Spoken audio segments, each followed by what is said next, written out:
Hello students, तो आज अपना नया टॉपिक है प्रोबेबिलिटी। बेटा प्रोबेबिलिटी होती क्या है?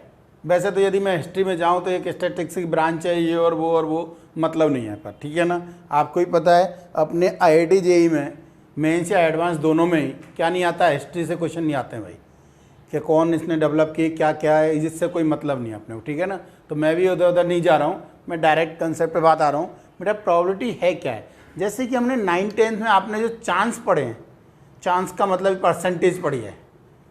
परसेंटेज मतलब जो भी आपने आप बोलते हो बाई चांस कोई भी काम है उसके 30% बोल रहा हूँ, तो उसको परसेंट में ना लिख के, परसेंट में ना लिख के डिवाइड बाई 100 कर दें, तो इसको क्या लिख दें 30/100।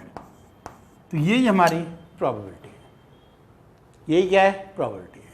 तो उसके जो भी अपन बोल रहे थे, जिसके काम के हम बोल रहे हैं 30% चांस है, इसका मतलब प्रोबेबिलिटी कितनी हो जाएगी उसकी, 3/10 हो जाएगी। इसका मतलब ये भी नहीं है कि 10 में से एग्जैक्ट 3 टाइम्स वो होगा काम।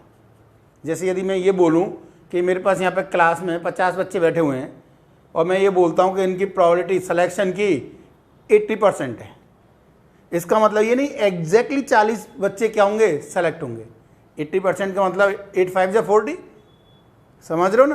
तो कितने परसेंट मतलब कितने बच्चे, 40 बच्चे। यदि एग्जाम दें तो ऐसा नहीं है 40 एग्जैक्ट 40 बच्चे होंगे, हो सकता है एग्जैक्ट 40 आ जाए, पर इट नॉट नेसेसरी। तो एग्जैक्ट कोई ज़रूरी नहीं है, ठीक है ना। कोई भी काम बोल रखा है हमें कि भाई चाहे इतने परसेंट चांस हैं, ये प्रोबेबिलिटी है। इसका मतलब ये नहीं कि उतने ट्रायल जैसे जैसे, इसका मतलब क्या है फिर कि बेटा जैसे जैसे ट्रायल बढ़ाएंगे हम, वो प्रोबेबिलिटी यानी जो हमारे चांस हैं वो कितने हैं, जो प्रोबेबिलिटी दे रखी है उसके नियरेस्ट पहुँचे जाएंगे।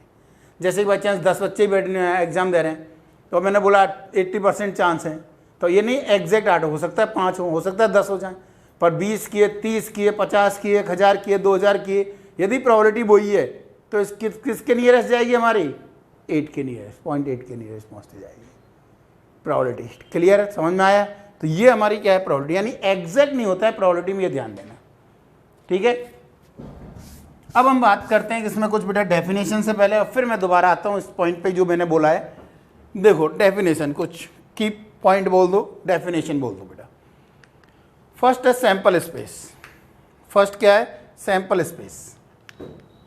सैंपल स्पेस, ठीक है। तो सैंपल स्पेस क्या कह रहे हैं बताओ? The set of all possible outcomes of an experiment. कोई भी एक एक्सपेरिमेंट है, उसमें जितने भी पॉसिबल आउटकम्स हैं वो क्या कहलाते हैं, हमारे सैंपल स्पेस कहलाते हैं। The set of all possible outcomes of an experiment. किसी एक एक्सपेरिमेंट में जितने भी आउटकम्स पॉसिबल हैं उन सबका सेट क्या कहलाता है बेटा हमारा, वो कहलाता है सैंपल स्पेस। इसको हम जनरली किससे रिप्रेजेंट करते हैं बेटा? इसको हम जनरली किससे रिप्रेजेंट करते हैं, एस से represent. This is denoted by S. Generally हम इसको एस से रिप्रेजेंट करते हैं। एस मतलब सैंपल स्पेस।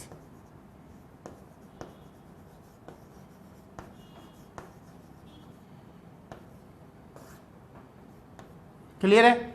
अब यदि मैं एग्जांपल बोलना चाहूं इसमें कि मैंने एक डाइस को थ्रो किया, बताओ सैंपल स्पेस क्या क्या होंगे। पहले मैं क्या क्या होंगे, नंबर की बात नहीं कर, बाद में बात करेंगे नंबर की। तो बताओ एक डाइस को थ्रो किया मैंने, तो सैंपल स्पेस बोलो क्या क्या होंगे बेटा। In a throwing a dice, sample space are either 1 और 2 और 3 और 4 और 5 और 6। यानी किसी डाइस को यदि मैंने थ्रो किया तो क्या क्या पॉसिबल है बेटा, या तो 1 आएगा, या 2 आएगा, या 3 आएगा, या 4 आएगा, या 5 आएगा, या 6 आएगा। क्लियर है नहीं? तो नंबर ऑफ सैंपल स्पेस जितने भी काउंटिंग में आ रहे हैं, तो नंबर ऑफ सैंपल स्पेस हम इसको कैसे लिख देते हैं बेटा, NS। This will equal to 6। यदि मैं बोल रहा हूँ एक कॉइन को मैंने टॉस किया है, टॉसिंग अ कॉइन, बताओ ये तो डाइस, थ्रोइंग अ डाइस,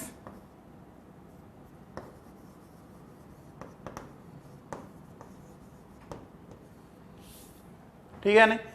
और यहां पे क्या करें, टॉसिंग अ कॉइन।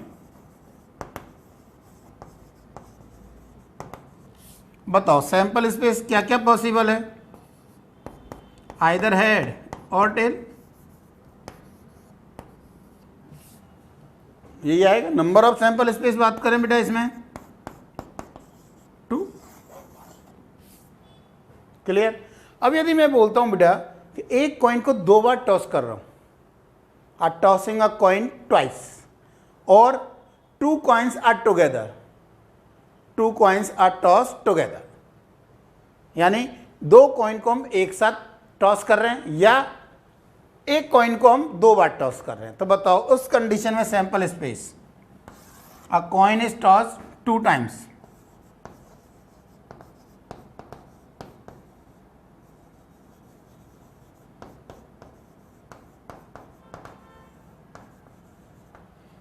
और 2 coins are together, 2 coins are tossed together, और लिखूं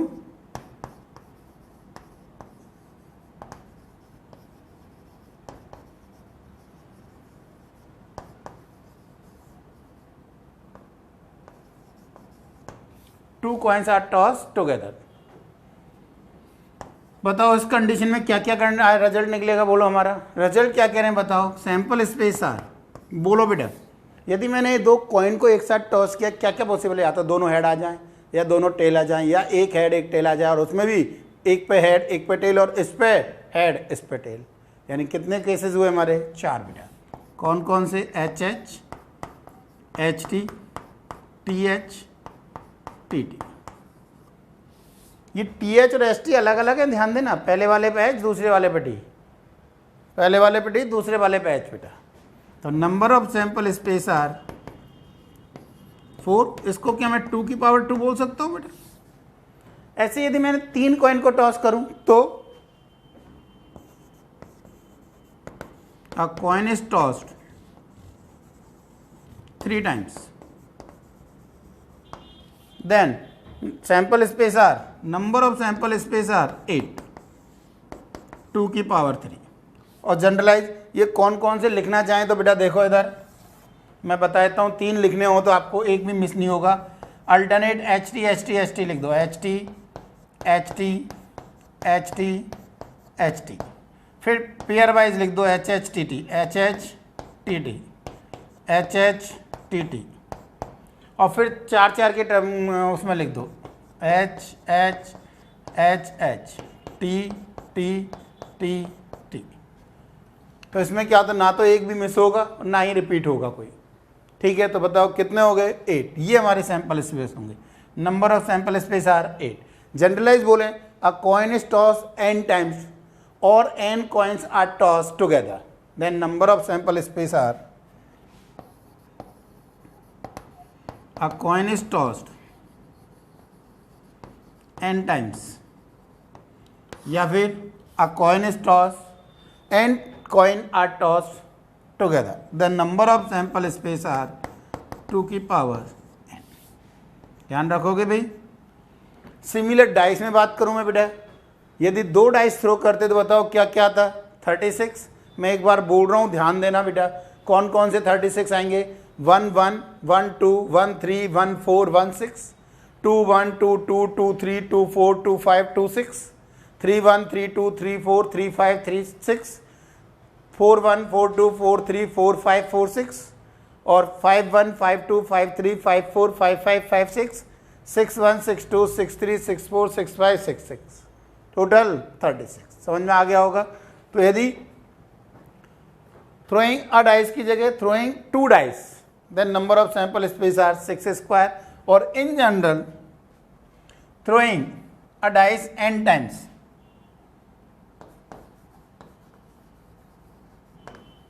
throwing a dice n times, then number of sample space are 6 की पावर n। क्लियर हो गया होगा, कोई डाउट है?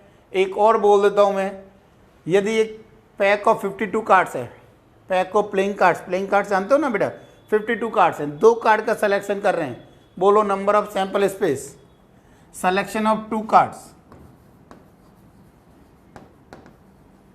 Selection of 2 cards out of 52 playing cards,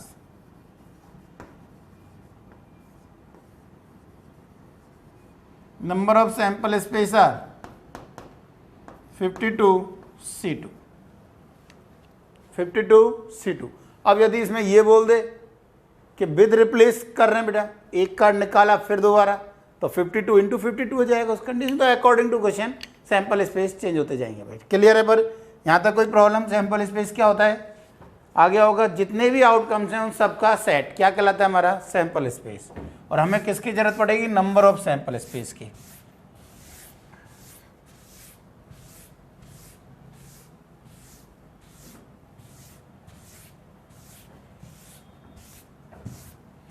तो फर्स्ट तो ये था हमारा सैंपल स्पेस। सेकंड आता है बेटा event. A subset of sample space called an event. Second क्या है? इवेंट। इवेंट क्या कह रहे हैं बेटा? A subset of sample space is called an event. A subset of कोई भी एक इवेंट बोल दी। मैंने बोला क्या है? एक एक्सपेरिमेंट क्या था मेरा? एक्सपेरिमेंट था मेरा थ्रोइंग अ डाइस। ये मैंने मान लिया एक क्या था बेटा? एक एक्सपेरिमेंट है। अब इसमें क्या बोल रहा हूं मैं? कोई भी event getting a upper face odd number, getting upper face even number, composite face greater than 2 greater than 3, कुछ भी बोल दे, वो सब क्या कहलाएंगे? इवेंट। तो इवेंट ए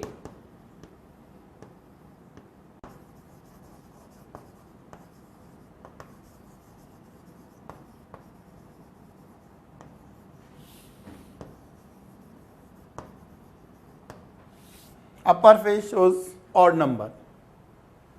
बी इवेंट कोई भी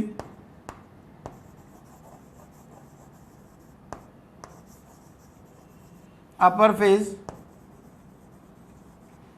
shows even number. C event कोई भी upper face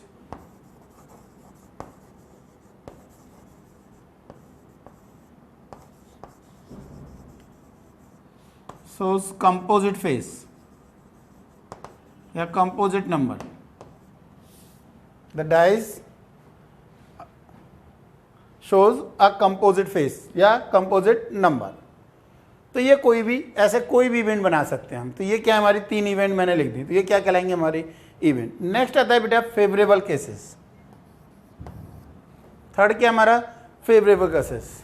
Those outcomes of an experiment in which a given event may happen।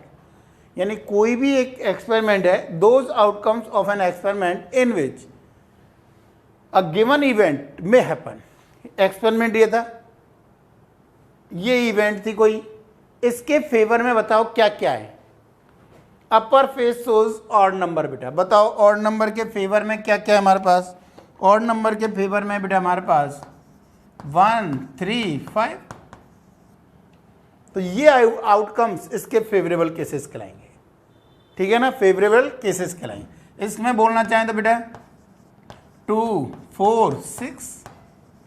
इसमें बोलना चाहें तो कंपोजिट फेसेस में बेटा कंपोजिट फेसेस जिसके 2 से ज़्यादा क्या हो? फैक्टर्स हों। तो 1, 2, 3 तो है नहीं, 4 और 6 आ गए, 5 भी नहीं है बेटा। तो ये क्या कहलाते हैं? इसके फेवरेबल केसेस। कोई एक इवेंट ये इसके फेवरेबल केसेस, ये इवेंट इसके फेवरेबल केसेस, ये इवेंट इसके फेवरेबल केसेस। आ गया होगा समझ में? Fourth compound event. If A and B are two given events then A intersection B is called compound. यानी दोनों में कुछ ना कुछ कॉमन हो, एक साथ हो रही हो 2 इवेंट, वो क्या कहलाती है? हमारी कंपाउंड इवेंट। जैसे कि यहां पर ये दोनों कैसी हैं? कंपाउंड इवेंट, बी और सी। ए और बी कंपाउंड इवेंट नहीं है, ए और बी में कोई कॉमन नहीं है। तो कोई भी इवेंट, 2 इवेंट कंपाउंड इवेंट कब कहलाएंगी? जब वो एक साथ कुछ ना कुछ उनमें से हो सकता है, पूरा पार्ट या कुछ पार्ट क्या हो रहा हो? एक साथ हो रहा हो। जैसे यदि मैं वेन डायग्राम के थ्रू बोलना चाहूं, ये वाला पोर्शन एग्जिस्ट करना चाहिए, ये दोनों में कॉमन है, तो ये क्या कहलाता है हमारा? बोलो कंपाउंड इवेंट। जहां ये एग्जिस्ट नहीं कर रहा है ऑब्वियसली वो कंपाउंड इवेंट नहीं होंगे। तो ये जनरल 3 और एक कौन सी थी, कंपाउंड इवेंट। नेक्स्ट फोर्थ की बात करें, म्यूचुअली एक्सक्लूसिव इवेंट, मैं इसको शॉर्ट में ME लिखूंगा बेटा।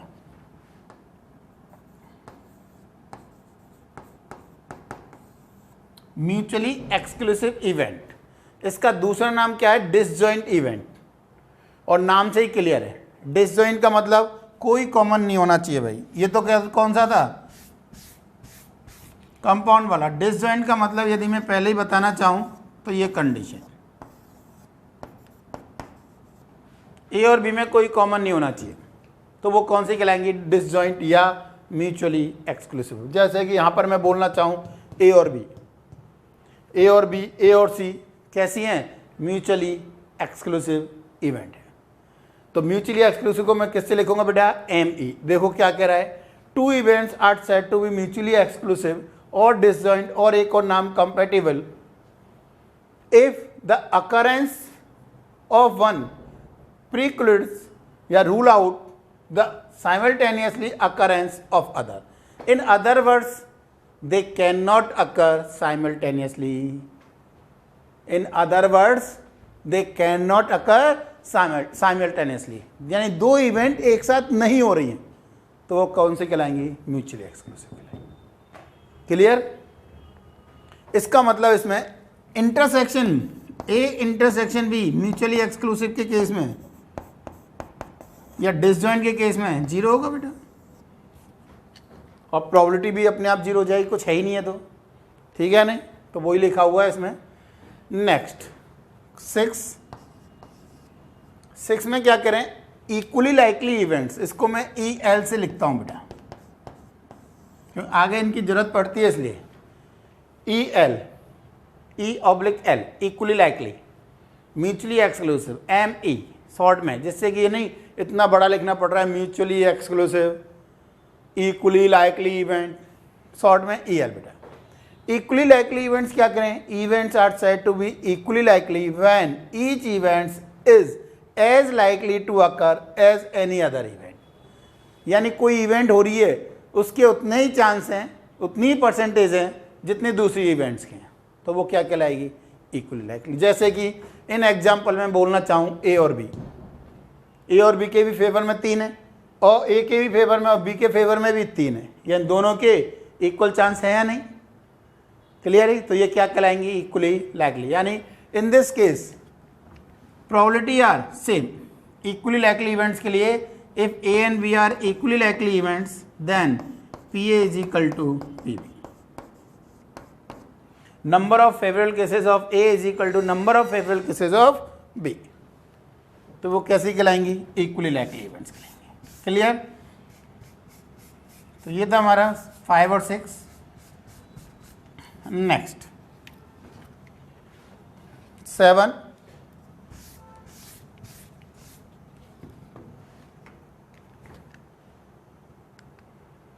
ये कहते हैं बेटा एग्जॉस्टिव इवेंट्स, EXH। मैं क्या लिखता हूं इसको, एग्जॉस्टिव इवेंट्स। मैं इसको शॉर्ट में क्या लिख देता हूं बेटा, EXH। एग्जॉस्टिव इवेंट्स हैं क्या, कि कोई भी इवेंट्स 2 या 2 से ज़्यादा जितनी भी हों, उन सबका यूनियन किसके इक्वल आ जाना चाहिए, सैंपल स्पेस के इक्वल आ जाना चाहिए। उन सबका यूनियन सैंपल स्पेस के इक्वल आ जाना चाहिए। यदि उन सबका यूनियन सैंपल स्पेस के इक्वल है तो वो क्या कहलाएंगे, वो एग्जॉस्टिव इवेंट्स कहलाएंगे। कैसी कहलाएंगे, वो एग्जॉस्टिव इवेंट्स कहलाएंगे। देखो तो यही कह रहा है वो, events A, B, C and so on are said to be, L नहीं है वो वहाँ तक, सो ऑन है बेटा, है ना, are said to be exhaustive events. No events outside this set can result as an outcomes of an experiment. यानी इसके बाहर और कोई ऐसी पॉसिबल नहीं है जो एस से बाहर चल जाए। No event outside this set, इस सेट के अलावा कोई भी outside this set can result as an outcome of an experiment. तो एक्सपेरिमेंट में जितने भी रिजल्ट्स हैं इनके अलावा और कोई एक्स्ट्रा इवेंट नहीं है, और ऐसा कोई पॉसिबल नहीं है, यानी सबके सब आ गए इसमें। तो इन अदर वर्ड्स एग्जाम्पल में बोलना चाहें तो बता रखा है बेटा, if A and B are 2 events define on a sample space S, then A and B are exhaustive if A union B is equal to S. और प्रोबेबिलिटी 1 होगी, वो प्रोबेबिलिटी की बात नहीं कर रहा हूँ, होती है वो बता दूंगा कैसे। कहने का मतलब क्या बेटा, वेन डायग्राम में दिखाना चाहूँ मैं, तो हम क्या कह रहे हैं, ये इवेंट एक ए हो गई,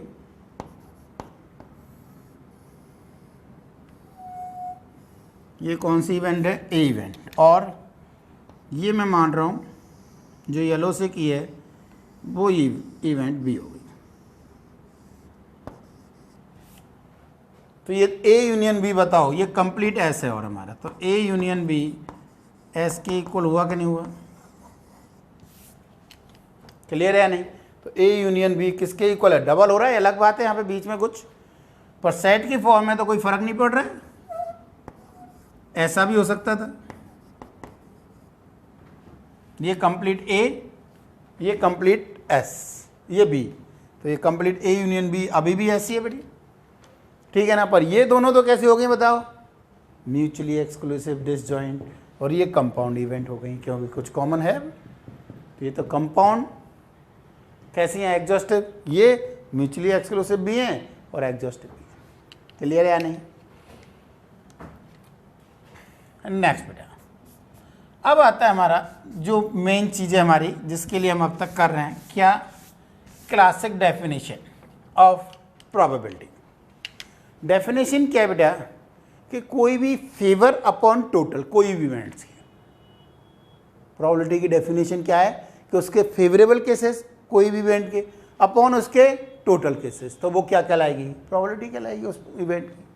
वो ही लिखा हुआ है, देखो क्या कह रहे हैं, if N represents the total number of equally likely, mutually exclusive and exhaustive outcomes। equally likely होने चाहिए, ये नहीं कि किसी के चांस ज़्यादा है किसी के कम है, म्यूचुअली एक्सक्लूसिव होना चाहिए, आपस में कोई कॉमन नहीं होना चाहिए, एंड एग्जॉस्टिव आउटकम्स, और एग्जॉस्टिव आउटकम्स होने चाहिए, यानी सबका यूनियन सैंपल स्पेस के इक्वल होना चाहिए।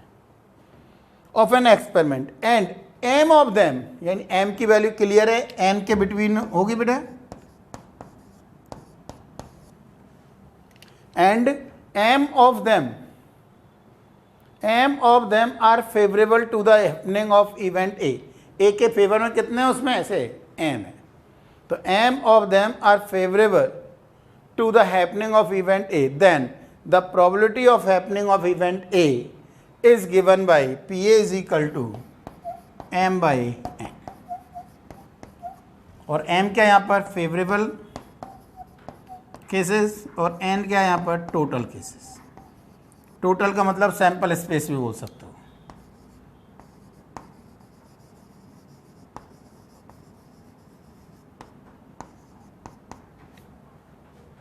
ये टोटल केसेस या सैंपल स्पेस अपॉन में दो, और ये फेवरेबल केसेस ऑफ इवेंट ए।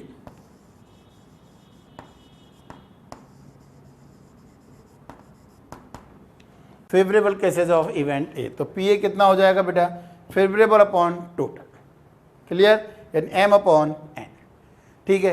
अब इसमें आता है हमारा एक और, कॉम्प्लीमेंट ऑफ इवेंट ए, ये भी शायद लिख रहा होगा, है भाई, complement of event A. Complement का मतलब कि जो ए में नहीं है पर एस में है। देखो क्या कह रहे हैं, the set of all outcomes which are in S but not in A is called complement. कहने का मतलब, यदि मैं यहाँ पे बात करूँ, इधर देखो, ये कोई भी ए था, ये हमारा ए है, और ये कंप्लीट एस है, तो ए में तो है, सॉरी एस में तो है पर ए में नहीं है, यानी मैं जो येलो कलर से कर रहा हूँ वो क्या कहलाएगा, complement of A bar, complement of A, वो क्या कहलाएगा बेटा, कॉम्प्लीमेंट ऑफ ए। वो पोर्शन, वो शेडेड पोर्शन जो मैंने येलो से किया है, वो क्या कहलाएगा, ए बार। इसको जनरली हम किससे रिप्रेजेंट करते हैं बेटा, बार से, ए सी और ए बार और ए डैश, जनरली इससे लिखता हूँ मैं भाई, कॉम्प्लीमेंट ऑफ ए, यानी ए में है, कहने का मतलब ए प्लस ए बार एस के इक्वल है भाई। यदि टोटल इसके फेवरेबल केसेस एन है और ए के फेवरेबल केसेस एम है। तो बताओ ए बार के फेवरेबल केसेस कितने होंगे, एन माइनस एम होंगे या नहीं होंगे। तो प्रोबेबिलिटी ऑफ ए बार कितनी हो जाएगी बेटा, N minus M upon N, favourable upon total, ये इसके फेवरेबल और ये टोटल। तो बताओ इसको और क्या लिख सकते हैं बेटा, 1 माइनस एम बाई एन, और एम बाई एन क्या थी, पी ए, यानी पी ए बार किसके इक्वल है बेटा, 1 माइनस पी ए, यानी P A plus P A bar. Obviously general सोच के देखो, अपने आप समझ में आ जाएगा कि कोई इवेंट या तो हो रही है या वो नहीं हो रही है, दोनों का सम किसके इक्वल, 1 के इक्वल होगा। क्लियर है या नहीं। और प्रोबेबिलिटी कहाँ से कहाँ तक लाई करेगी बेटा, एक चीज़ और मैंने बोलना चाहूँ यहाँ से, एम बाई एन, एम कहाँ से कहाँ तक था, एम कहाँ से कहाँ तक था बेटा मेरे पास, 0 to n, मैंने n से डिवाइड किया, तो प्रोबेबिलिटी ऑफ कोई भी इवेंट की हमेशा कहाँ से कहाँ तक होगी बेटा, 0 और 1 के बेटे। आया समझ में या नहीं आया, क्लियर है, लिखो। हाँ भाई समझ में आया। तो प्रोबेबिलिटी क्या है भाई, तो ये हमारी क्या थी प्रोबेबिलिटी। जैसे कि यदि मैं जो 3 एग्जाम्पल मैंने लिखे हुए हैं, 3 इवेंट लिखी हुई हैं, उनके बारे में बात करना चाहूँ बेटा मैंने 3 इवेंट लिख रखी हैं, P A, P B and, P C. तो बताओ ये ए इवेंट, ये बी इवेंट, ये सी इवेंट। तो बोलो पी ए कितना हो जाएगा यहाँ पर, ए के फेवर में 3, टोटल क्या किया था हमने, डाइस को थ्रो किया था, टोटल बेटा, टोटल सैंपल स्पेस या नंबर ऑफ सैंपल स्पेस बेटा 6। तो प्रोबेबिलिटी कितनी हो जाएगी इसकी, 1/2। पी बी बोलो तो अगेन 3/6, और पी सी बोलो तो फेवर में 2, टोटल 6, 1 कितना 3। पी सी बार निकालना होता तो मुझे बोलो P C bar is equal to 1 minus P C, यानी 1 माइनस 2/3, 1/3 सॉरी, तो आंसर इज 2/3 भाई। तो ये हमारा कॉम्प्लीमेंट ऑफ सी हो गया बेटा, क्या हो गया, complement of C. Clear, clear है। तो कॉम्प्लीमेंट क्या है बेटा, नेक्स्ट आता है बेटा हमारे इसमें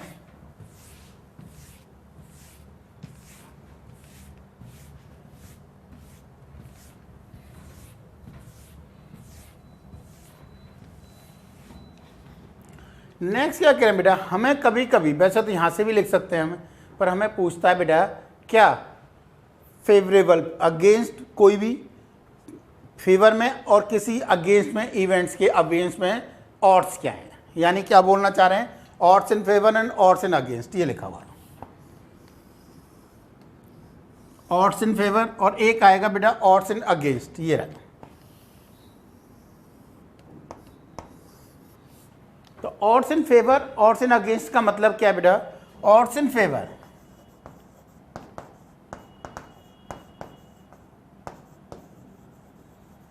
ऑड्स इन फेवर का मतलब है P A upon P A bar. कोई इवेंट ए हो रही है उसके फेवर में और नहीं हो रही है उसके फेवर की जो प्रोबेबिलिटी है, उन दोनों का रेशियो। और एक होता है odds against, odds in against, odds in against of A,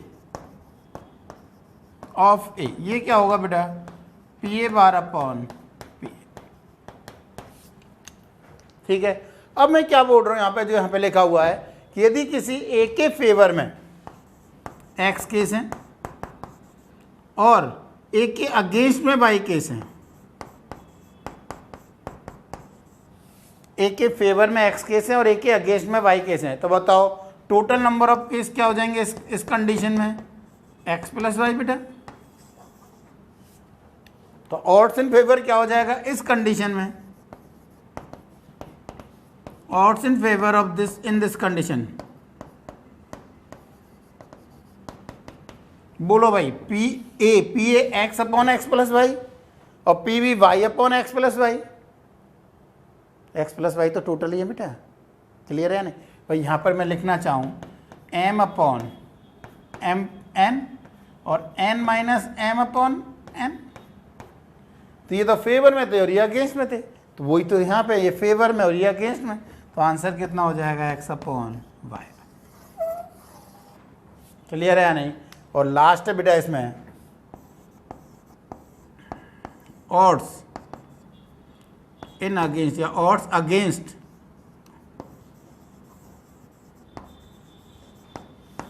of event A.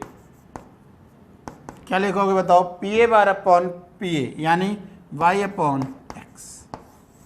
तो हमें दोनों चीज़ें पूछ सकता है बेटा।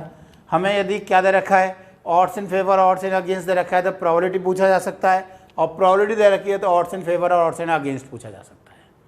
ठीक है नहीं। यदि मैं इस पर एक आध लिखना चाहूँ एग्जाम्पल, तो वो देखो क्या कह रहे हैं। पी ए क्लियर है क्या हो जाएगी इस कंडीशन में, चलो लिख ही देता हूँ। यदि ये फेवर में तो बताओ पी ए कितनी है बेटा हमारी, X upon favour upon total X plus Y, और पी बी कितनी हो जाएगी बेटा Y upon X plus Y, जो कि यही लिखा हुआ है। क्लियर है। तो अब देखो मैं क्या कर रहा हूँ, यदि मुझे बोल रखा है पहला क्वेश्चन, इसमें लिखो बेटा if probability of event A is 3/10 then finds odds in favour and odds in against of event A. दोनों ही पूछ लिए बेटा मैंने। Then find odds in favour and odds in against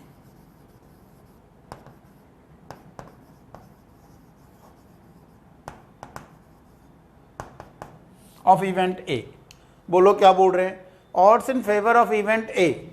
बोलो भाई पी ए इतना है बेटा, पी ए बार कितना हो जाएगा पहले ये बोलो, 7/10। दोनों का सम 1 बेटा, इतना निकाल सकते हैं इजीली यार, डायरेक्ट लिख दिया मैंने।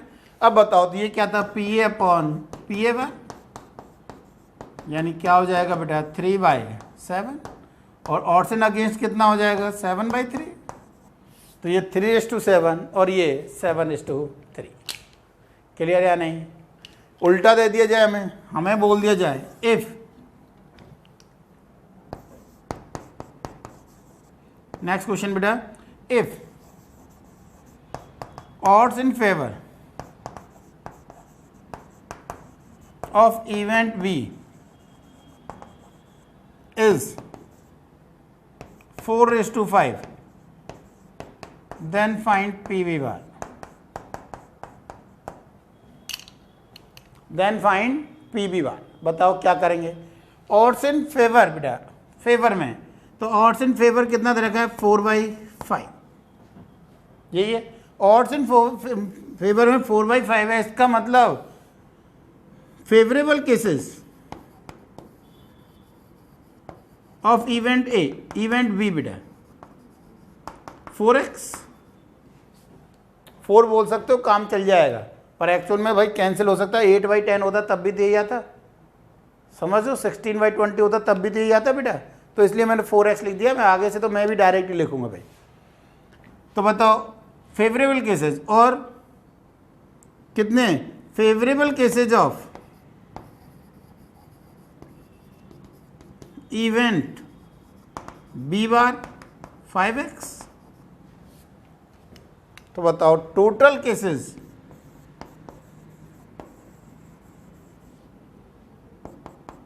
4x + 5x 9x। तो हमें क्या चाहिए,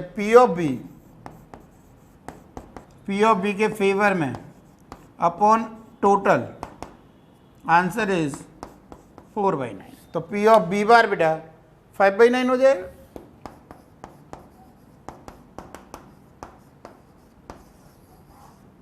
समझ में आया कि नहीं आया। P of A 4/9, P of B bar कितना बेटा 5/9। It is clear, it is clear. और देखो एक बात क्या कह रहे हैं,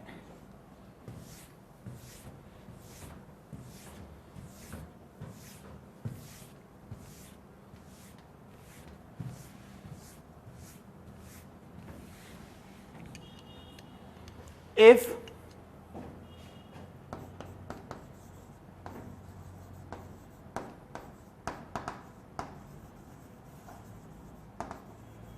odds in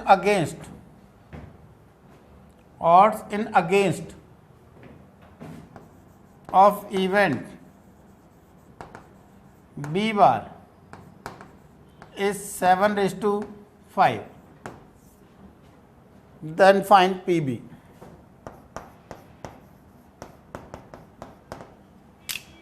ध्यान से रीड आउट करो क्या कह रहा है बेटा। बोल रहा है ऑड्स इन अगेंस्ट ऑफ कितना बेटा, odds in against of B bar is, bar के अगेंस्ट यानी बी के फेवर में, यस और नो। बार के अगेंस्ट, बी बार के अगेंस्ट, इसका मतलब बी के फेवर में हुआ कि नहीं हुआ, तो इसका क्या मतलब निकल रहा है। और करते हुए बेटा, odds in favour of event B is 7:5। तो 7 फेवर में 7x एक्चुअल में, अगेंस्ट में 5x, टोटल 12x। तो बताओ पी ऑफ बी कितना हो जाएगा बेटा, P of B 7x upon 12x। P of B bar कितना हो जाएगा बेटा, 5 अपॉन। आया समझ में ये कि सर नहीं आया हमारे, तो ये ऑड्स इन अगेंस्ट कैसे बोल दिया आपने। तो आप क्या करो बेटा, दूसरा तरीका इसको करने का, उससे क्लियर हो जाएगा। वैसे तो ये ज़्यादा बेटर तो यही था, इसलिए मैंने इसको बताया था, पर आपको लगता है कि नहीं समझ में आया sir. Odds in against of event B bar का मतलब odds in against, odds in favour of B हुआ कि नहीं हुआ बेटा। 2 नोट लगे हुए हैं अगेंस्ट बार, तो ऑब्वियसली 2 नोट मिलके फेवर में हुए कि नहीं हुए, माइनस माइनस प्लस हो गए। पर फिर भी तुम्हें लगता है किसी को कि प्रॉब्लम है भाई, तो क्या करो, इसको ए मान लो। हमें क्या दे रखा है, यूँ मानो आप, odds in against of event A is 7:5। B bar को मैंने क्या माना है बेटा, ए माना है। तो अब बोलो पी ए, पी के अगेंस्ट में कितने 7 और फेवर में कितने हैं, ए के अगेंस्ट में 7, ए के फेवर में 5। एन ऑफ ए बेटा, ए के अगेंस्ट में 7, फेवर में 5।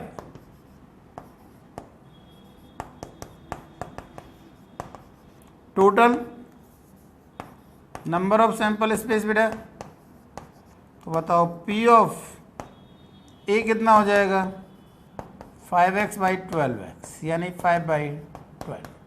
और पी ऑफ ए बार कितना हो जाएगा, 7/12। अब हमें क्या चाहिए बताओ, ए किसके इक्वल था, बी बार के, रख दो ए को बी बार। यानी क्या रिजल्ट हुआ बेटा यहाँ से, P of B bar is equal to 5/12। तो पी ऑफ बी बोलो कितना हो जाएगा, 7/12। अब क्लियर हो गया होगा, क्लियर है। तो यदि हमें पी ए दे रखा है तो क्या बोल सकते हैं हम, पी क्या निकाल सकते हैं, ऑड्स इन फेवर और ऑड्स इन अगेंस्ट। और यदि हमें ऑड्स इन फेवर और ऑड्स इन अगेंस्ट दे रखे हैं तो हम क्या निकाल सकते हैं बेटा, बोलो प्रोबेबिलिटी निकाल सकते हैं। इट इज़ क्लियर, लिख लो बेटा। हाँ भाई समझ में आ गया, प्रोबेबिलिटी दे रखी है तो odds in even odds in against निकाल सकते हो। चाहो तो एक और एग्जाम्पल लिख लो, वैसे जरूरत तो नहीं है पर फिर भी दे देता हूं मैं, चलो।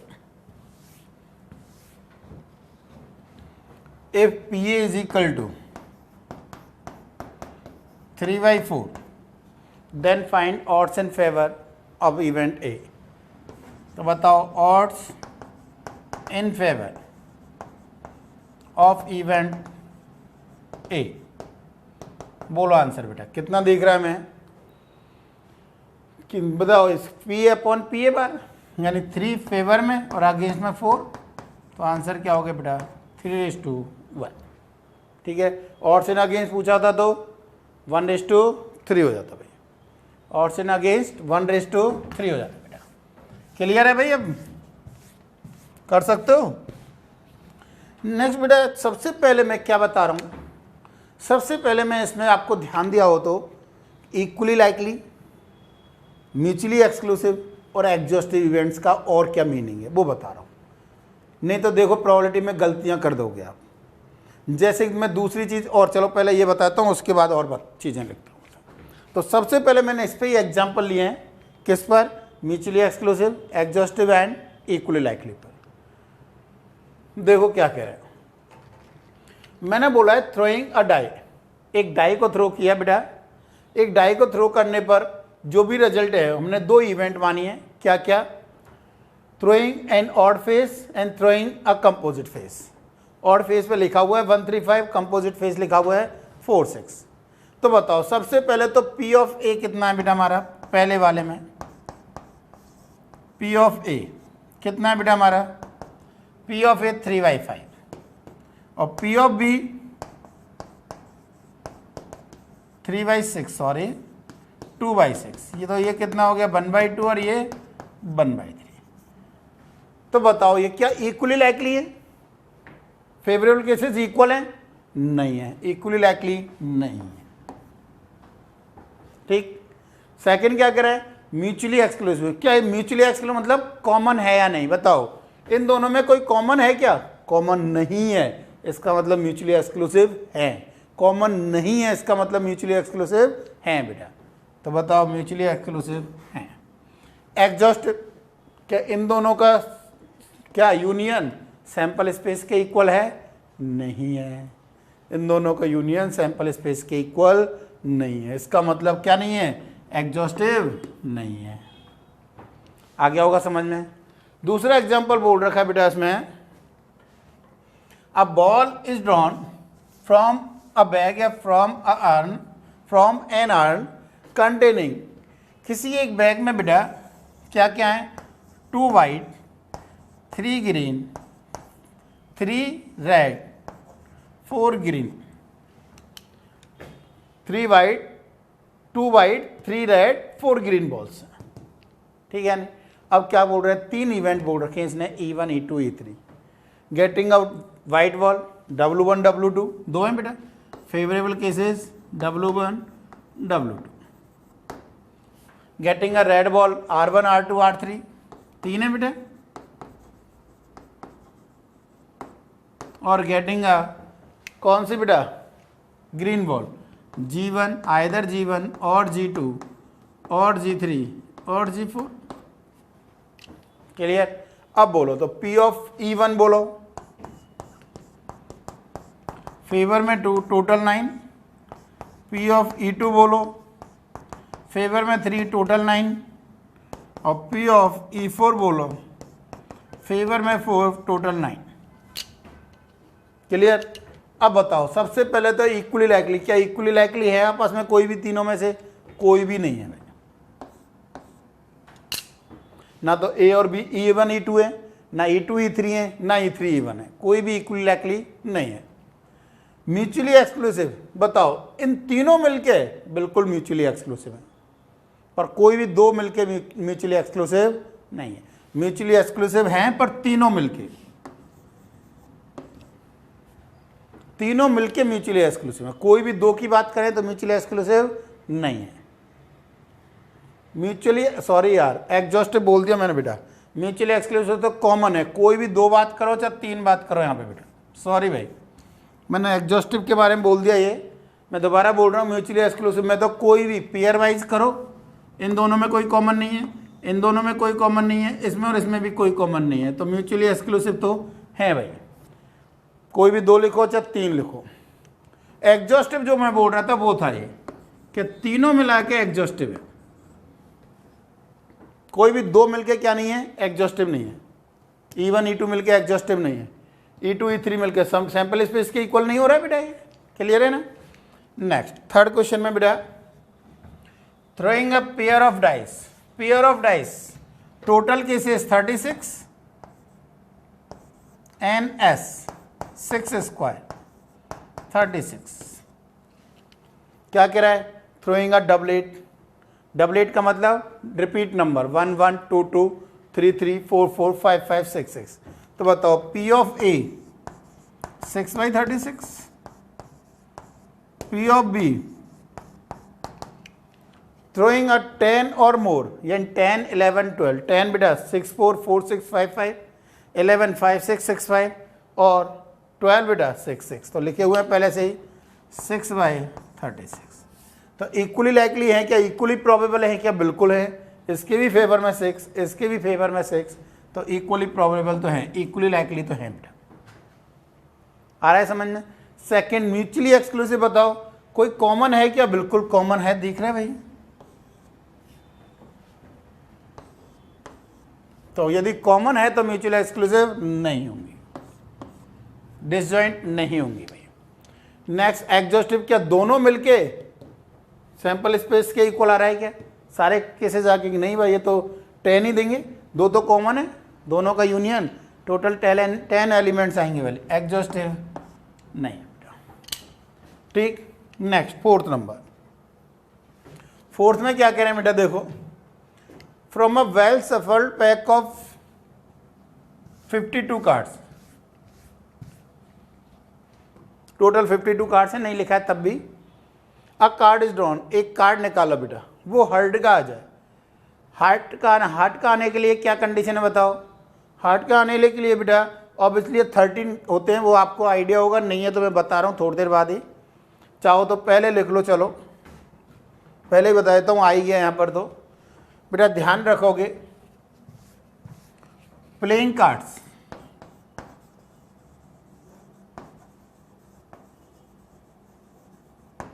टोटल 52 होते हैं भाई, जिसमें 2 कलर होते हैं बेटा,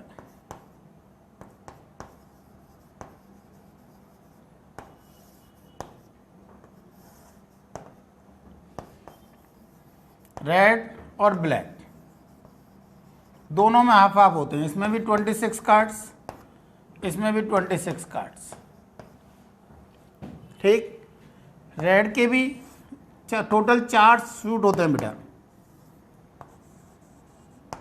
क्या बोलते हैं इनको, सूट बेटा। इसमें भी 2 भाई,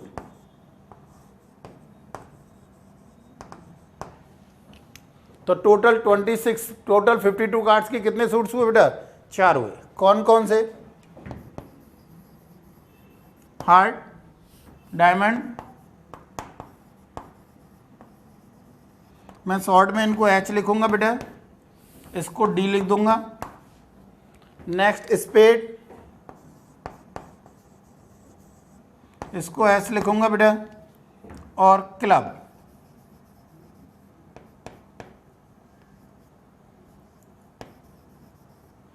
इसको C लिख देंगे।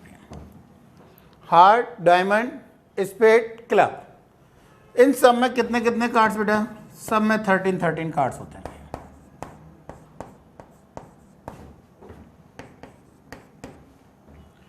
2 to 10 तो नंबरिंग लिखे होते हैं,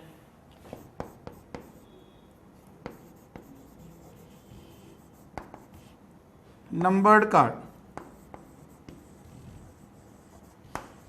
2, 3, 4 अप टू 10, यानी ये टोटल कितने हुए नंबर कार्ड बेटा, 36। 2 to 10 तो कौन से होते हैं बेटा, नंबर कार्ड। 3 कार्ड ऐसे होते हैं जिन पे फेस बना होता है, इसलिए उनको क्या बोलते हैं, फेस कार्ड। कौन कौन से, जिन पे क्या लिखा होता है बेटा, JQK, जनरली जैक, क्वीन और king, jack, queen and king. तो JQK इसमें भी होंगे, JQK इसमें भी होंगे, JQK इसमें भी होंगे, और JQK इसमें भी होंगे। तो ये इन पे फेस बना, देखोगे यदि कार्ड आप, तो क्या बना होता है, फेस बना होता है बेटा। तो फेस बना होता है, इसलिए टोटल कितने हुए बताओ, इसमें 3, इसमें 3, इसमें 3, इसमें 3, टोटल 12 कार्ड्स। पर एक पर ए लिखा होता है, तो उसको हम क्या बोलते हैं, ऑनर कार्ड। ऑनर का मतलब जिन पर नंबरिंग नहीं लिखा हुआ है, तो उसको भी हम मानते हैं भाई। ठीक है, एक एस होता है, वैसे ए लिखा होता है उस पर। ये कितने होंगे, 4 कार्ड। तो टोटल कितने हो गए बेटा, 52 कार्ड्स। पर एक चीज ध्यान रखना, ऑनर कार्ड, ऑनर का मतलब जिसमें नंबरिंग नहीं लिखी हुई है, वो कौन से हुए,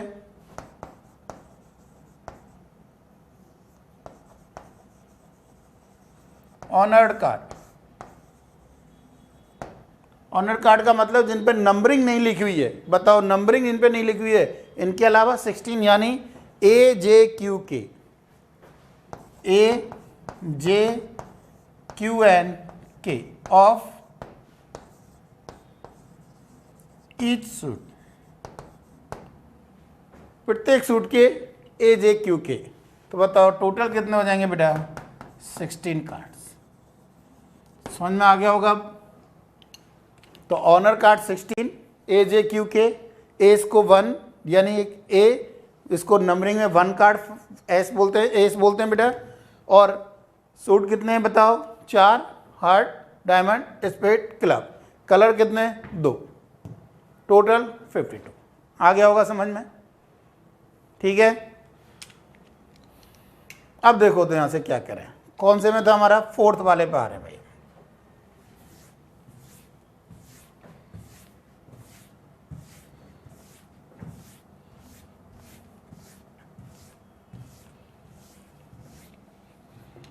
बताओ क्या बोल रहा है 4th में? एक well shuffled pack of 52 cards हैं बेटा, ऑब्वियसली है, नहीं देगा तब भी हम 52 ही मानने भाई। अ कार्ड इज ड्रॉन, एक कार्ड निकाल रहे हैं बेटा। टोटल केसेस बताओ, टोटल केसेस 52, 52 C1 फेवरेबल, ई के फेवर में बताओ। गेटिंग अ हार्ट, हार्ट के कितने कार्ड थे? 13 थे या नहीं थे? तो कितना हो जाएगा बताओ? P of E1 13/52। ठीक है, यहां से 13, यहां से भी 13, गेटिंग अ डायमंड यहां से भी 13 और यहां से भी 13। तो बताओ क्या इक्वली लाइकली है? बिल्कुल है आपस में, कोई भी दो पेयर बनाओ आप इक्वली लाइकली है। E1 E2 भी, E1 E3, E1 E4, E2 E3, E2 E4, E3 E4 सब आपस में कैसी है? इक्वली लाइकली है बेटा। म्यूचुअली एक्सक्लूसिव कोई कॉमन नहीं है, कोई भी दो का पेयर बनाओ म्यूचुअली एक्सक्लूसिव, क्यों? आपस में कॉमन नहीं है। हार्ट स्पेड और कॉमन नहीं आएगा, स्पेड डायमंड में, डायमंड क्लब में, किसी में भी आपस में कोई कॉमन नहीं आ रहा है। एग्जॉस्टिव, चारों मिलके ऑब्वियसली एग्जॉस्टिव हो रही हैं, कोई भी 2 या 3 मिलके एग्जॉस्टिव नहीं है, चारों मिलके ऑब्वियसली कोई नहीं बचा है बेटा, एग्जॉस्टिव हो रहे हैं। और लास्ट है इसमें, from a well shuffled pack of कोई 52 cards a card is drawn, दो बोर्ड रखा है बेटा। गेटिंग अ हार्ट, हार्ट का वही 13 कार्ड्स हैं, ए लिख दो बस यहां पर। गेटिंग अ हार्ट फेवर में 13 बेटा, प्रोबेबिलिटी 1/4 बेटा। Next getting a face card, face card कितने थे बताओ? फेस कार्ड 12 थे। जे क्यू के of each suit, J Q के ऑफ ईच सूट यानी डायमंड, हार्ट, क्लब और स्पेड। तो बताओ कितने हैं? 12। तो ये कितना है हमारा? N of B 12। Probability N of B की कितनी हो जाएगी बेटा? 12/52। ठीक, अब बताओ ये इक्वली लाइकली है? नहीं है। Equally probable? नहीं है। म्यूचुअली एक्सक्लूसिव है या नहीं? म्यूचुअली एक्सक्लूसिव मतलब कॉमन, कॉमन है भाई। जो हार्ट के 3 कार्ड होंगे फेस कार्ड जे क्यू के, वो तीनों कॉमन है या नहीं? कॉमन है, इसका मतलब म्यूचुअली एक्सक्लूसिव नहीं है, एग्जॉस्टिव नहीं है। क्लियर? आया समझ में? ये समझ में आया भाई? लिख लो।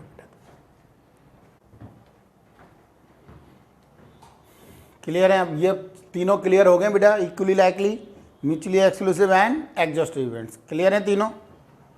नेक्स्ट देखो आप questions.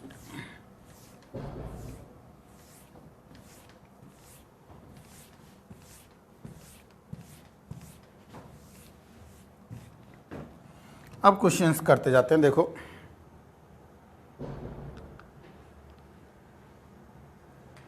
If a coin is tossed 3 times, then find the probability of getting। बेटा एक कॉइन है 3 टाइम्स, टोटली लिख ही दें। बोला था मैंने कैसे लिख सकते हो? HT H T H T, H H T T, H H T T, 4 times H 4 times T. Clear? अब बोलो क्या कह रहा है। एच एंड टी अल्टरनेट, चाहो तो आप बिना इसके भी कर सकते थे, डायरेक्ट भी, मैं दोनों ही बता दूंगा, यहां से बता रहा हूं पहले तो। एच एंड टी अल्टरनेट ये हो रहा है, H and T, T H T कहाँ है बताओ। ऑल्टरनेट का और कोई है क्या फेवरेबल केसेस? तो कितने फेवरेबल केसेस? 2। टोटल कितने? 8। आंसर बेटा 2/8। क्लियर बेटा? एन ऑफ जो भी है एस 8 है। पहले वाले को इवेंट ए लिख देते हैं, तो फेवर में कितने बेटा? 2। तो अब ये तो दिख रहा है, आप बिना उसके भी बना सकते थे भाई, H T H and T H T, यही है बस फेवर में। सेकंड बात करें तो बोलो, एटलीस्ट 1 एच, कम से कम एक एच आना चाहिए, एग्जैक्ट 1 एच,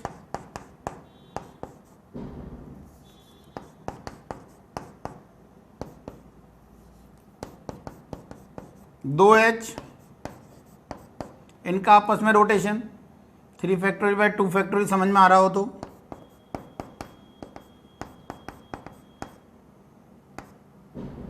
और 3 एच, इनका रोटेशन एक ही होगा भाई। तो बताओ कितने फेवर में? 7। एटलीस्ट 1 एच, तो प्रोबेबिलिटी कितनी हो जाएगी बेटा? 7/8।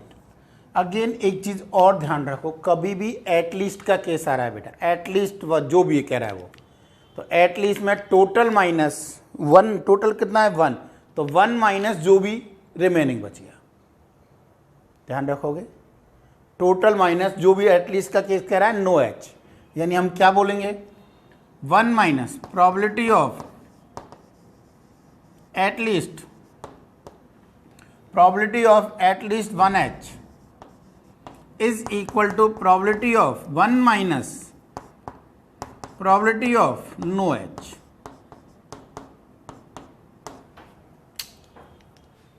नो एच, एक भी एच नहीं है, बताओ एक भी एच नहीं है इसके फेवर में बेटा, तीनों टी आ जाए, तो आंसर 1 माइनस 1/8, तो फाइनल आंसर 7/8।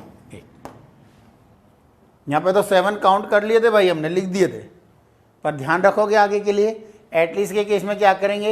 एटलीस्ट ऑफ दो जो भी इवेंट कुछ भी लिखा हुआ है, क्या लिखोगे बताओ?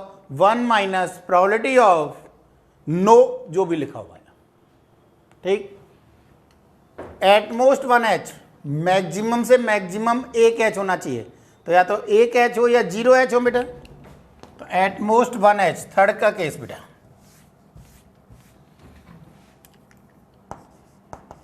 एटमोस्ट 1 एच, यानी या तो 1 एच या 0 एच। 1 एच में बेटा इनका आपस में रोटेशन 3 हो जाएंगे, H T T, T H T और टी टी एच, और 0 एच, एक भी एच नहीं है, तीनों टी बेटा। तो फेवर में कितने हुए? 4, तो आंसर कितना हो गया? 4/8, यानी 1/8। समझ में आया? क्लियर है? नेक्स्ट,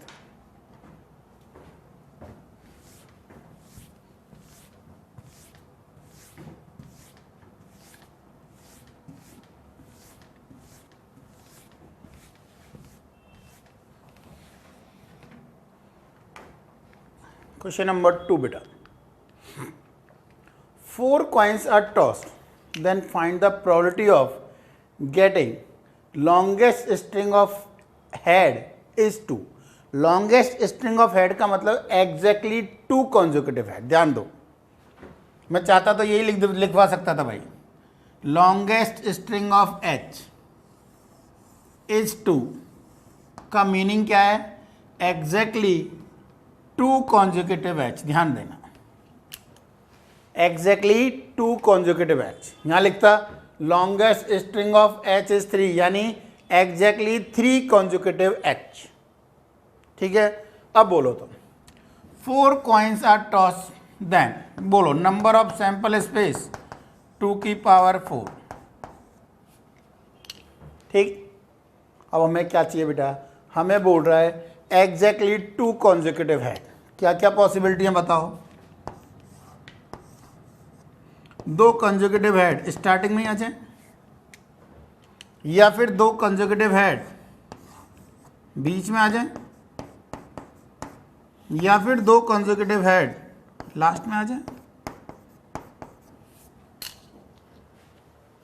और कोई पॉसिबिलिटी नहीं है। ध्यान दो, बोर्ड पे देखो, जब हम बोल रहे हैं 2 कंजुकेटिव हेड स्टार्टिंग में आ रहे हैं और तीसरा हेड नहीं होना चाहिए, यहां पर एग्जैक्टली 2 कंजुकेटिव हेड, इसका मतलब यहां पर इस पोजीशन को कितने तरीके से फिलअप किया जा सकता है, सिर्फ और सिर्फ एक ही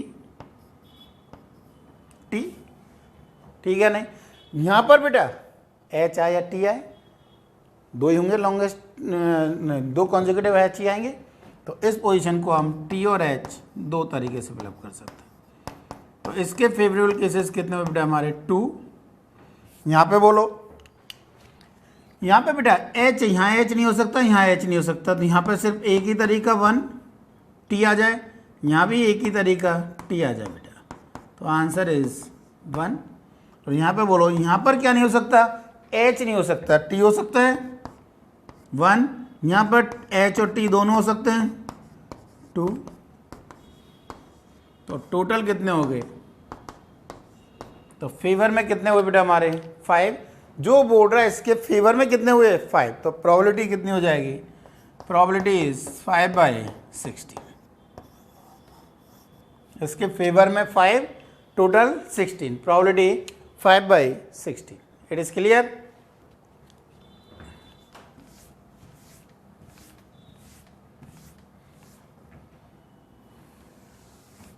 next question number 3. A card is drawn from the pack of 52 cards. A card is drawn from the pack of 52 cards. Find the probability of drawn card is. First क्या बोल रहा है बेटा, फर्स्ट बोल रहा है हमें drawn card is red face card.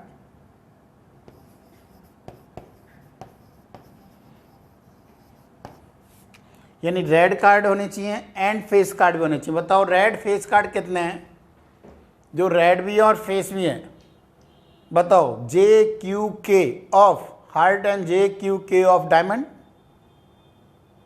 JQK of heart and JQK of diamond, yes और नो। तो बताओ क्या क्या हुए, तो JKQ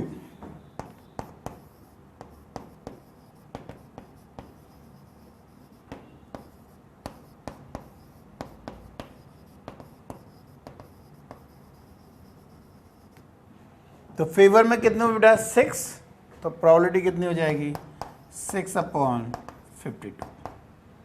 आंसर इज कितने कैंसिल हो रहा है क्या बेटा, 2 से हो रहा है 3/26। सेकेंड बोलो,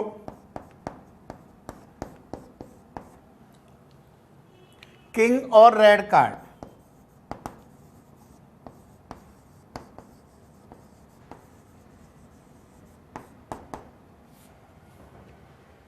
बोलो रेड कार्ड कितने 26।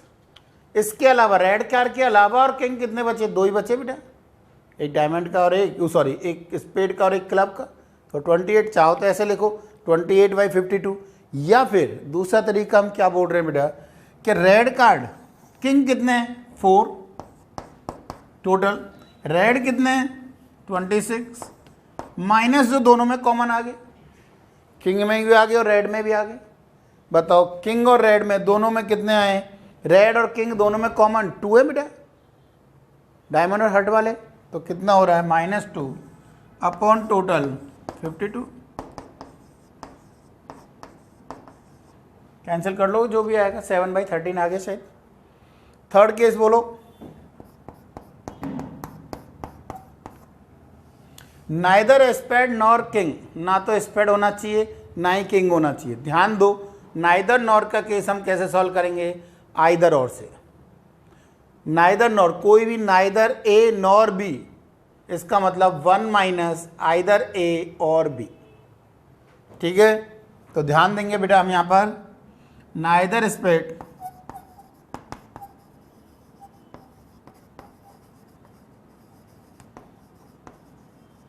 Nor king, probability of either spade 1 minus probability of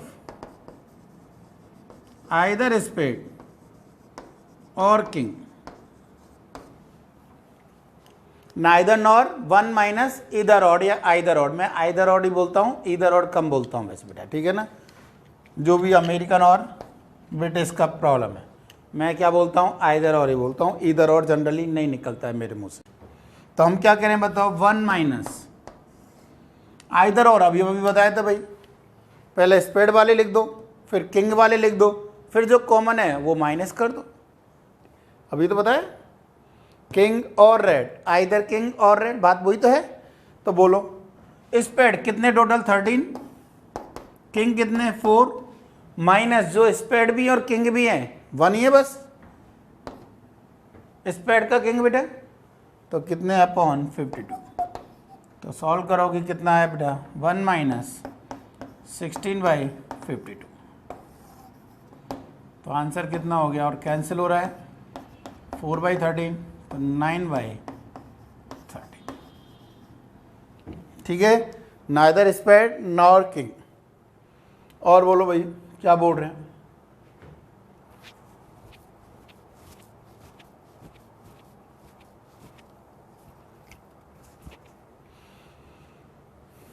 next बोलो कहां पे, neither club nor face card, यहां पे लिख रहा हूं बेटा, नाइदर क्लब नॉर फेस। चलो कंप्लीट लिख देता हूं, अभी नोटेशन बताया नहीं है मैंने। नाइदर क्लब नॉर फेस, ये बोल रहा है। बोलो क्या लिखें, 1 minus probability of either club और फेस, 1 माइनस क्लब बेटा कितने 13, फेस बेटा 12, माइनस जो क्लब में भी और फेस में भी जे के Q of club 3 upon 52। Answer 1 minus कितना हो रहा है बेटा, ये 22/52, 11/26, तो 26 minus 1 15/, this is your answer. आया समझ में। Next,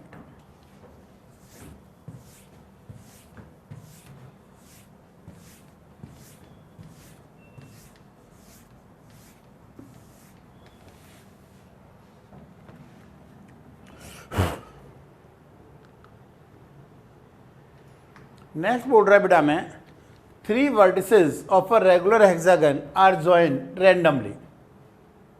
3 vertices of a regular hexagon are joined randomly. Then find the probability that equilateral triangle is formed. Hexagon है,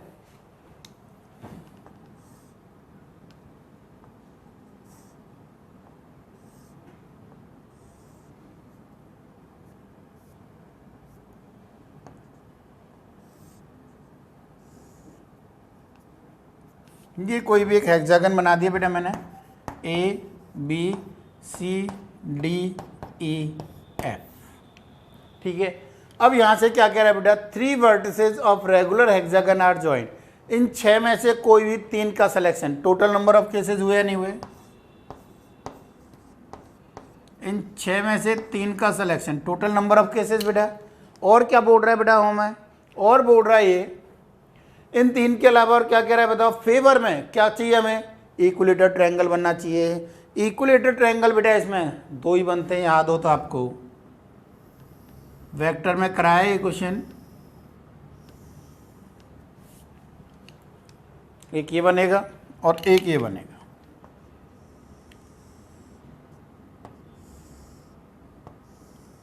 तो बताओ इक्विलेटरल ट्रायंगल सिर्फ और सिर्फ दो, तो फेवर में कितने बेटा? दो, आइदर ए ई सी और बी डी एफ। तो आंसर कितना हो गया? 2 इंटू 2/63 बेटा, 6 इंटू 5 इंटू 4। वैसे 20 होता है, मुझे तो याद है भाई, पर फिर भी मैंने लिख दिया। कितना हो गया? 20 होता है बेटा, तो 1/10।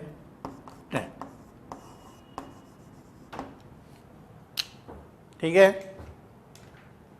नेक्स्ट क्वेश्चन नंबर 5 बेटा।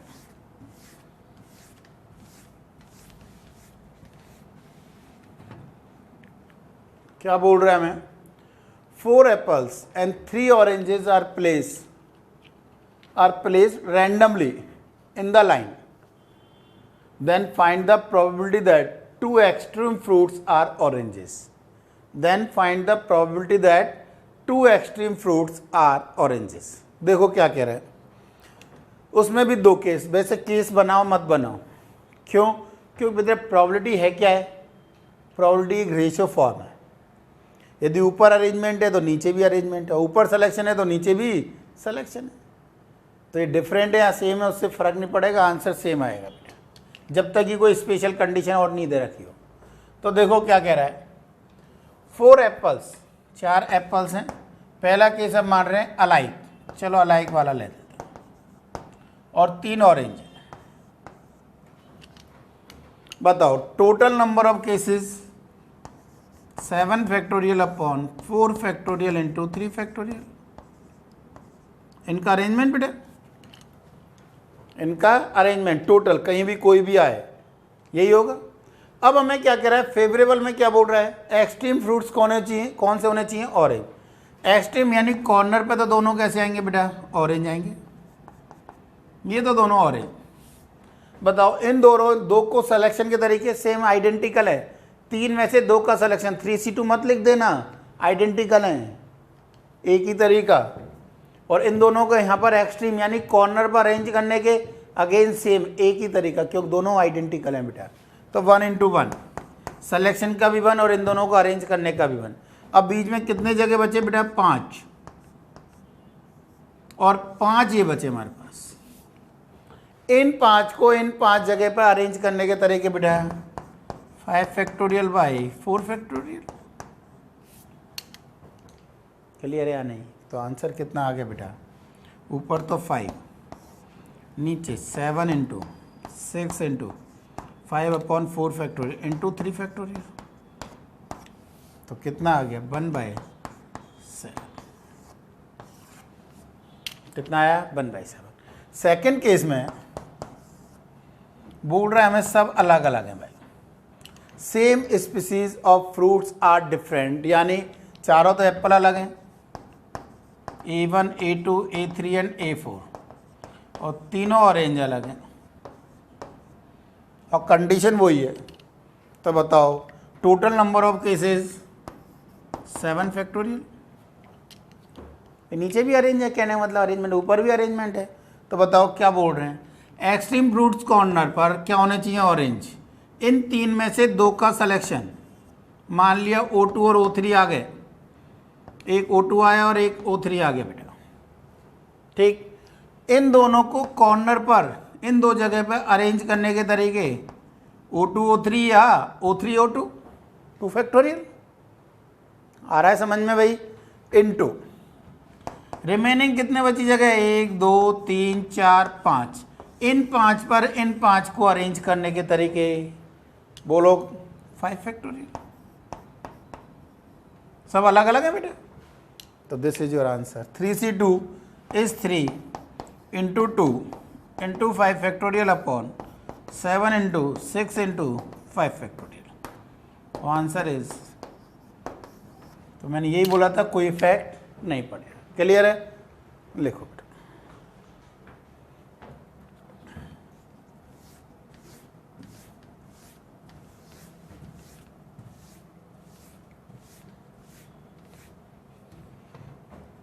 नेक्स्ट बेटा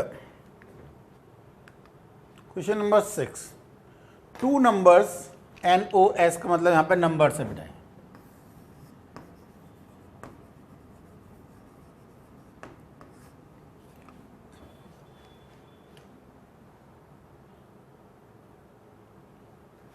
two numbers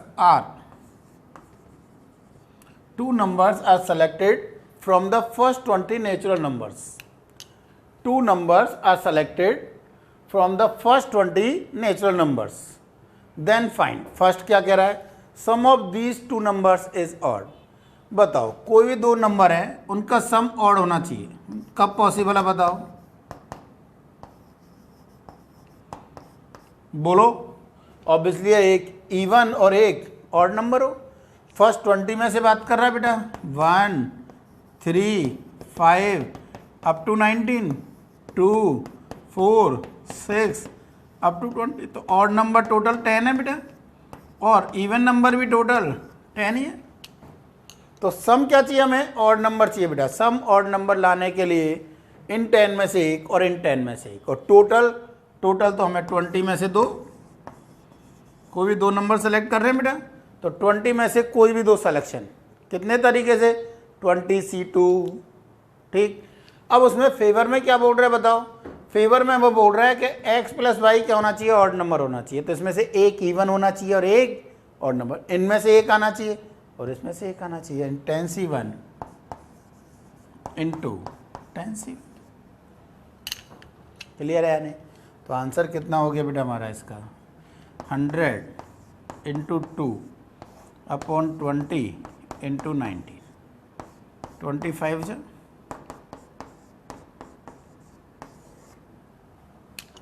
clear? Sum of these two number is even. Sum even आए बेटा.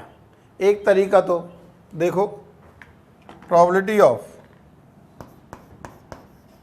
सम is even 1 minus probability of sum is odd. क्योंकि सम या तो इवन होगा या ऑड होगा. इनके अलावा और कोई पॉसिबिलिटी नहीं है. इसका मतलब एक दूसरे के कॉम्प्लीमेंट हो गए बेटा ये. तो आंसर कितना हो जाएगा? 1 माइनस 10/19. आंसर 9/19. दूसरा तरीका कि नहीं सर हमें तो निकालना ही होता, पहला नहीं किया होता तब. तो दूसरा तरीका यहाँ देख लो बेटा. Probability of sum is even is equal to. Even कब आएगा? जब दोनों के दोनों इवन हो जाएं. यानी या तो इन दोनों में से आ जाए या फिर इन दोनों में से आ जाए. या तो दोनों इवन या दोनों ऑड.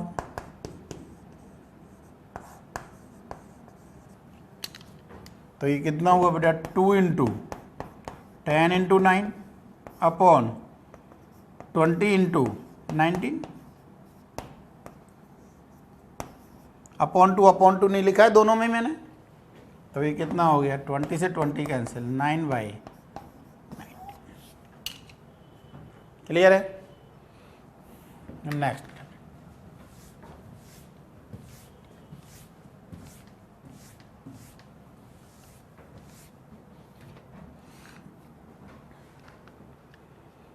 क्वेश्चन नंबर 7 क्या कह रहा है बेटा में? अ bag contains 5 green and 4 white balls. एक बैग में 5 ग्रीन है और 4 वाइट बॉल है बेटा.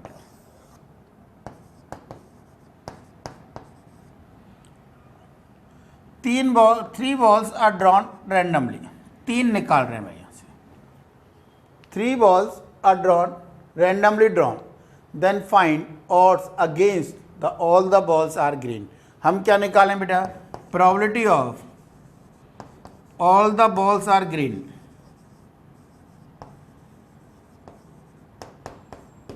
तो odds in favour odds in against निकाल देंगे. उसके बाद इस इवेंट के ऑड्स इन फेवर चाहिए हमें. ऑड्स इन फेवर ही चाहिए सर. ऑड्स इन अगेंस्ट चाहिए सॉरी. इस इवेंट के हमें ऑड्स इन अगेंस्ट चाहिए. ठीक है नहीं? इसको हम इवेंट ए बोल देते हैं भाई. तो हमें क्या चाहिए? Odds in against of event ए चाहिए. अब बताओ तीनों के तीनों बॉल ग्रीन हो. बोलो टोटल ये था हमारा कि कितने? 9 में से 3 कोई भी आ जाए बेटा. बताओ 9 में से कोई भी 3 का सिलेक्शन 9C3. ठीक है. अब फेवर में बोलो ग्रीन कितनी है हमारे पास? 5. उन 5 में से कितनी चाहिए हमें? 3 चाहिए. उन 5 में से कितनी? 3 चाहिए. तो इन 5 में से 3 का सिलेक्शन हमारे फेवर में है या नहीं? तो 5C3. ये हमारा P ऑफ A. यानी all the balls are green की प्रोबेबिलिटी होगी। सॉल्व करेंगे तो कितना आएगा बेटा 5 into 4 into 3 upon 9 into 8 into 7 12 6 5 upon 42। तो ये हमारा पी ए आया। हमें क्या चाहिए, ऑड्स अगेंस्ट ऑफ इवेंट ए। क्या लिखेंगे बताओ, P A bar upon P ए। तो आंसर पी ए बार बेटा 37/42 हो जाएगा, निकाल सकते हैं इजीली। पी ए 5/42 है बेटा, तो पी ए बार 37/42, तो 37/42 अपॉन 5/42। आंसर 37:5। तो odds in against of all the 3 balls are green is 37:5। ठीक है, next question number 8।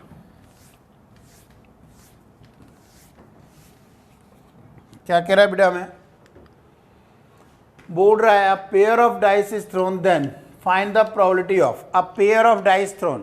Pair of dice thrown, तो number of sample space are 36। First क्या बोल रहा है हमें बेटा, हमें बोल रहा है फर्स्ट में एटलीस्ट 1 डाइस शोज फेस 1, कम से कम एक डाइस पे फेस 1 आना चाहिए। क्लियर या नहीं, तो बताओ। फेवर में लिख रहा हूँ मैं, इसको इवेंट ए बोल देता हूँ बेटा, तो इवेंट ए के फेवर में बोल रहा हूँ बेटा। बोलो क्या है, कम से कम एक डाइस पे बनाना चाहिए, यानी एक को तो फिक्स 1 कर दो बेटा, तो 1 1 1 2 1 3 1 4 1 5 1 6। अब दूसरी पे बना रहा हो तो 1 1 तो आ गया, 2 1 3 1 4 1 5 1 6 1। यस और नो, तो बताओ क्या कह रहे हैं। टोटल कितने हुए बेटा, 1 2 3 4 5 6 7 8 9 10 11। तो प्रोबेबिलिटी क्या हो जाएगी फर्स्ट वाले की, 11 अपॉन 6 स्क्वायर एंड 36। आ गया होगा समझ में, कंप्लीट लिख दिया मैंने। तो सम is greater than 7, some is greater than 7। क्या करें बताओ, सम क्या क्या है बेटा, ग्रेटर देन यानी 8 आए, या तो ये 9 आए, या 10 आए, या 11 आए, या 12 आए।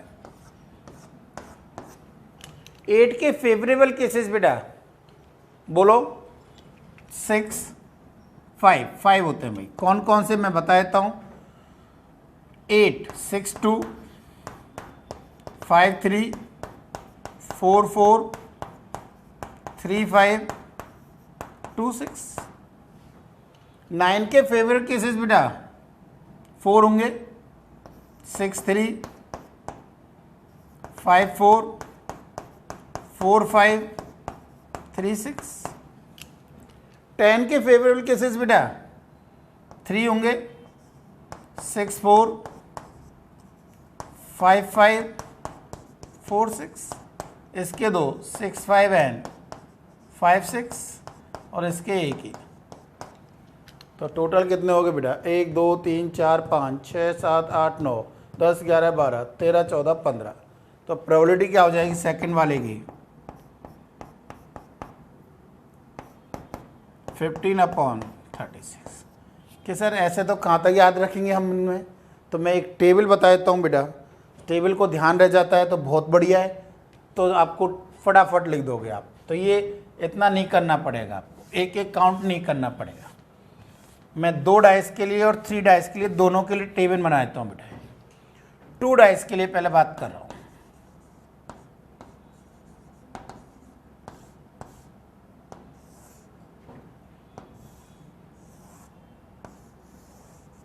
बताओ 2 डाइस में मैक्सिमम मिनिमम क्या आएगा बेटा, मैक्सिमम आएगा हमारा 2 और मैक्सिमम 12 और मिनिमम 2, और ये फेवरेबल केसेस।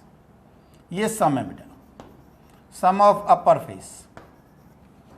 ठीक, फिर 3 और 11 के सेम केस बनेंगे, 4 और 10 के सेम आएंगे, 5 और कितने 9 के सेम आएंगे, और 6 और 8 के सेम आएंगे, और 7 अकेला। और फेवरेबल केसेस कितने बेटा, ध्यान दो, डायरेक्ट आंसर याद रख सकते हो, 1 2 3 4 5 एंड 6। अब देखो कौन सा क्वेश्चन बताया था मैंने पहले, second, some is greater than 7, 7 से ग्रेटर 8, यहाँ पर 8 9 10 11 12, 5 4 3 2 1 का सम 15, 15 बाई कितना 36।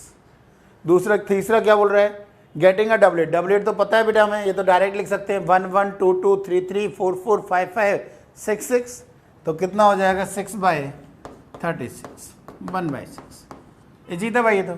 गेटिंग अ प्राइम नंबर, बताओ प्राइम नंबर कौन कौन से हैं इसमें, 2 3 5 7 11। तो बताओ 2 के फेवर 1 और 2 3 और 4, 3 और 4 7, 7 और 6 13, 13 और 11, 13 और 2 13 और 2 15 अगेन। तो आंसर फोर्थ का भी आंसर क्या हो जाएगा बेटा, 15 बाई 36। तो प्राइम नंबर कौन कौन से हमारे, 2 3 5 7 एंड 11। 2 के फेवरेबल 1, 3 के फेवरेबल 2, 5 के फेवरेबल 4, 7 के फेवरेबल 6 और 11 के फेवरेबल अगेन 2 बेटा। तो बताओ टोटल 15, 15 बाई 36। ये तो मैंने किस में बताया, 2 में, याद रख सकते हो, टाइम बचेगा बेटा। यही यदि मैं 3 में बोलना चाहूँ तो एक 3 में भी यही रिजल्ट है हमारा, याद रख सकते हो। अगेन बोल रहा हूँ मैं, निकालना भी सिखाऊंगा बैगर मेथड यदि याद हो तो, पीएनसी में बताया हुआ भी है।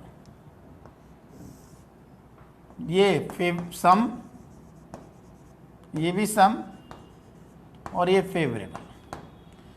मिनिमम बेटा 3 डाइस के लिए बात कर रहा हूँ, मिनिमम 3, मैक्सिमम 18, दोनों का सेम आता है बेटा।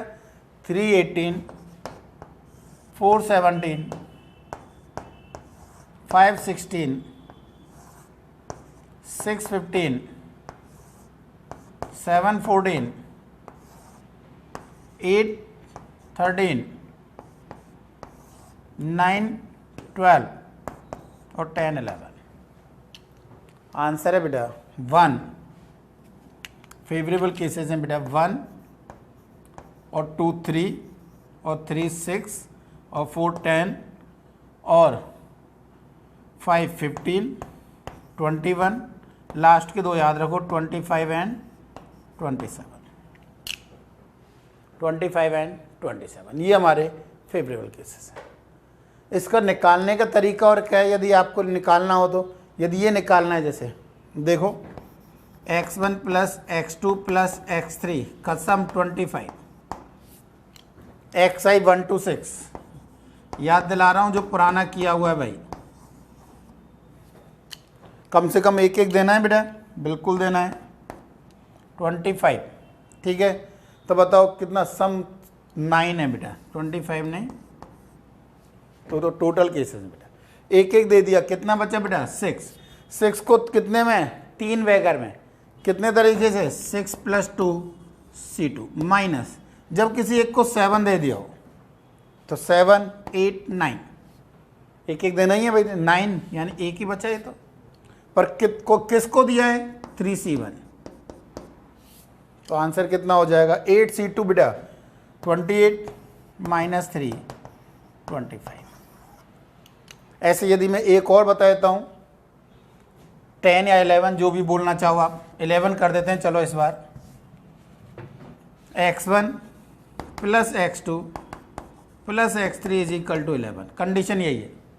तो पहले तो 11 आइडेंटिकल थे, इसको 3 वैगर में कम से कम एक एक देना है बेटा, एक एक दे दिया, कितने बचे 8, 8 को 3 में 8 + 2 C2 माइनस 3C1, 3 में से किसी एक को हमने 7, क्योंकि 7 हो नहीं सकता भाई हमारा, और यहाँ तो जा सकता था, एक एक देना ही था हमें, 7 दे दिया, 1 1 देना था, 8 9, 9 गए, 2 बचे, 2 को 3 वैगर में 2 + 2c2। तो आंसर कितना है 10c2 बेटा। 10c2 इज 9, 5 जब 45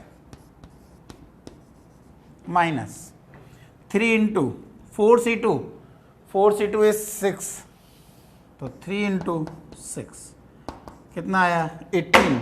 45 में से 18 गए जब बेटा 27, तो ये 27 आ गया होगा समझ में। क्लियर है ये? तो ये ध्यान रखोगे 3 डाइस के लिए क्या है, 2 डाइस के लिए क्या है, बोलो। ठीक है, तो आज के लिए यहीं रखें, देख लेते हैं अभी। हाँ भाई, आज लास्ट यहीं करते हैं। नेक्स्ट क्लास में नेक्स्ट यहाँ से नेक्स्ट 9 नंबर क्वेश्चन से स्टार्ट करेंगे बेटा।